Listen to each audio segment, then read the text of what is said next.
नमस्ते अंदर ఎలా ఉన్నారు నేను మీ రాజేశ్వరిని డ్యూటీ గయా పహాడ్ పే మే గయి పహాడ్ పే ఎంత అదృష్టం ఉంటే అమ్మవారి చూసే అదృష్టం భాగ్యం నాకు కలిగింది ఛత్తీస్గఢ్లోన మహాసముద్ర దగ్గర కల్లారి ఊరు దగ్గర కల్లారి అమ్మవారు మహిమగల అమ్మవారిని చూడడానికి నేను వెళ్ళాను ఈరోజు చాలా మహిమగల అమ్మవారు కల్లారి దేవి ఏంటి కొత్తగా అనిపిస్తుంది అనుకుంటున్నాను కదా నేను కూడా అలా అనుకునే వెళ్ళాను అయితే ఇక్కడ మహారాక్షసుడు ఉండేవాడు వాడిని అమ్మవారు సంహరించింది కాబట్టి ఆ ఊరు వాళ్ళు అమ్మవారిని కల్లారి దేవిగా ఇక్కడ పూజలు అందుకుంటుంది అమ్మవారు.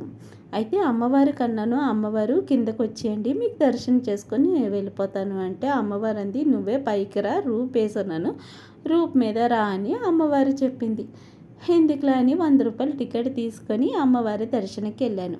మెట్లేమో 1000 మెట్లు అస్సలు ఎక్కలేము రూపు వాడవలసిందే తప్పదు అనుకొని వెళ్ళడమైంది. అయినా కూడా చాలా మెట్లు ఎక్కాము.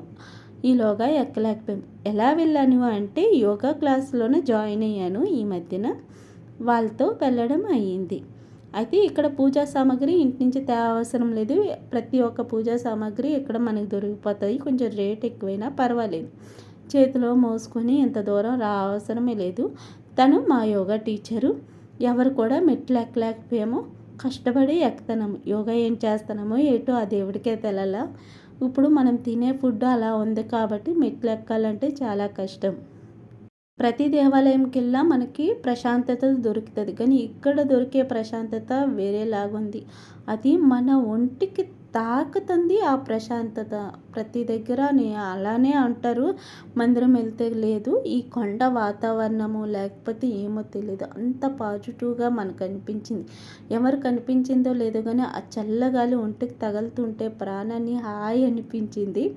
కొండపైన అమ్మవారు ఉంది. మేము ఎండతో వెళ్ళడం అయ్యింది. ఇన్ని మెట్లు ఎక్కుకొని చాలా కష్టంగా అనిపించింది. రాళ్ళు మధ్యన ఉంది. అయితే ఇక్కడ ఇంకొక చరిత్ర కూడా ఉంది. 1000 ఏనుగుల బలవంతుడు మన భీముడు వివాహం హిడింబతో ఇక్కడే అయ్యిందంట. ఇక్కడ కూడా స్థానం తంది ఉంది. ఇక్కడ భీముడు తాలూగా ఆనవాళ్ళు చాలా ఉన్నాయని అక్కడ ఉండేవాళ్ళు చెప్పారు. అక్కడికి వెళ్ళి కూడా చూశాను.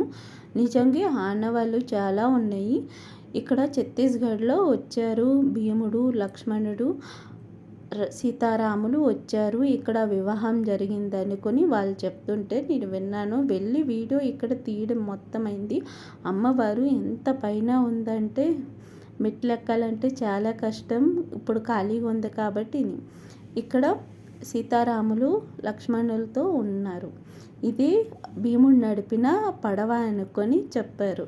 కానీ రాయిలో పడవ ఏంటని కాసేపు ఆలోచించడం అయింది. చాలా బాగుంది కదా. Thank you for watching. Please subscribe.